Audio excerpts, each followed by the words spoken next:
एक समय में हमारी दुनिया में डायनासोर का राज था। वे चलते थे जहां हम चल रहे हैं, इसी हवा में सांसें ली, इसी धरती पर लड़ाइयां लड़ी। इन दैत्याकार बड़े विचित्र डायनासोर ने करीब 14 करोड़ साल तक इस धरती पर राज किया।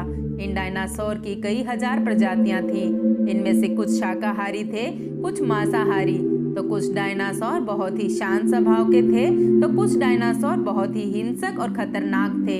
ये उस समय के सबसे सफल जीव थे। लेकिन फिर अचानक ऐसा क्या हुआ? आखिर वो कौन सी घटना थी जिसने इनका नामो निशान ही मिटा दिया? इसे जानने के लिए हमें करोड़ों साल पीछे जाना होगा और डायनासोर के उस अंतिम दिन को करीब से देखना होगा।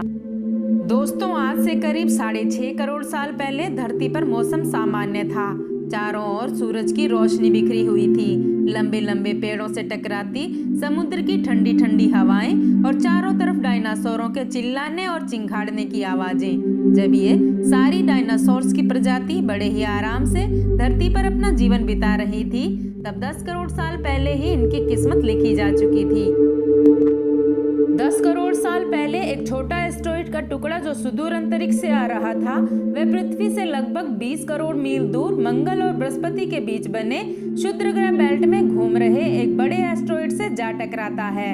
इस टकराव से उस बड़े एस्टेरॉयड की दिशा बदल जाती है और वह क्षुद्र ग्रह बेल्ट से निकलकर सीधे पृथ्वी की ओर 22,000 मील प्रति घंटे की रफ्तार से बढ़ने लगता है। जब यह एस्टेरॉयड पृथ्वी से 3,84,000 किलोमीटर की दूरी पर था, तब धरती से शायद डायनासोर का अंत नहीं होता यदि यह एस्टेरॉयड पृथ्वी के उपग्रह चांद से टकराता।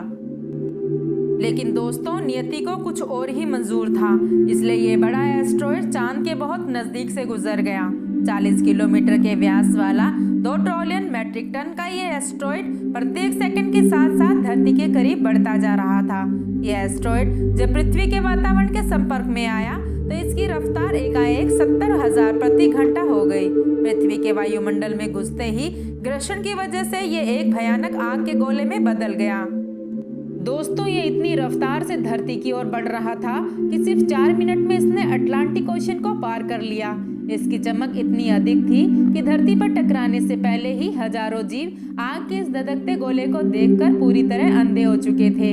ये जीव उस उल्का को देख नहीं पा रहे थे, लेकिन वह उसकी भयानक गर्मी को महसूस कर रहे थे। कुछ ही क्षण में ये एस्टेरॉयड मैक्सिको की खाड़ी के पास जमीन से टकराता है और लगभग 35,000 डिग्री सेल्सियस की ऊर्जा वाला एक भयंकर विस्फोट होता है। इस टकराव का विस्फोट लगभग 10 हाइड्रोजन बम के विस्फोट के बराबर था।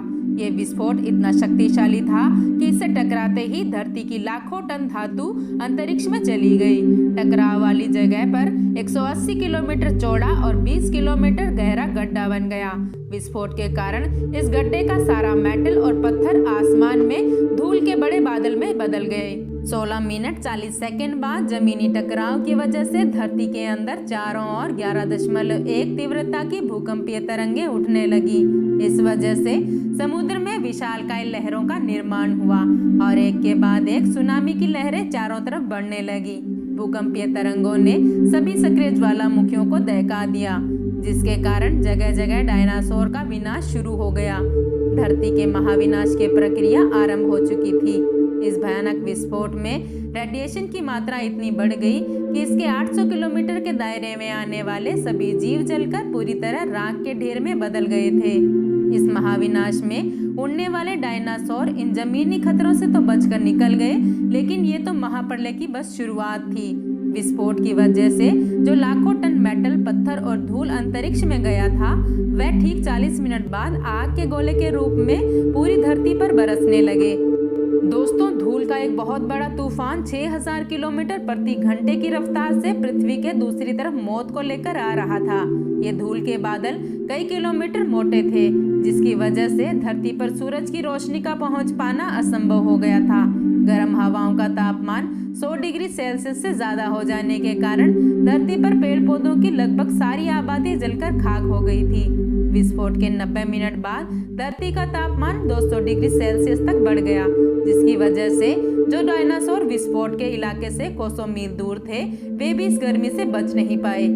दोस्तों, इस महाप्रलय से धरती की कुल 90% प्रजाति पूरी तरह से खत्म हो गई थी और जो 10% जीव बच गए थे उनमें से सिर्फ वही जीव जिंदा रह सके जिनका वजन 30 किलोग्राम से कम था। इसका कारण ये था कि उस महाप्रलय में लाखों की संख्या में जीव मारे जा चुके थे और पेड़ पौधों की सारी आबादी भी जलकर खाक हो चुकी थी, जिसके चलते यहाँ जो बड़े और विशालकाय जीव जीवित बच गए थे उन्हें भरपूर मात्रा में खाना पीना ना मिल सका, जिसकी वजह से उनका भी अंत हो गया।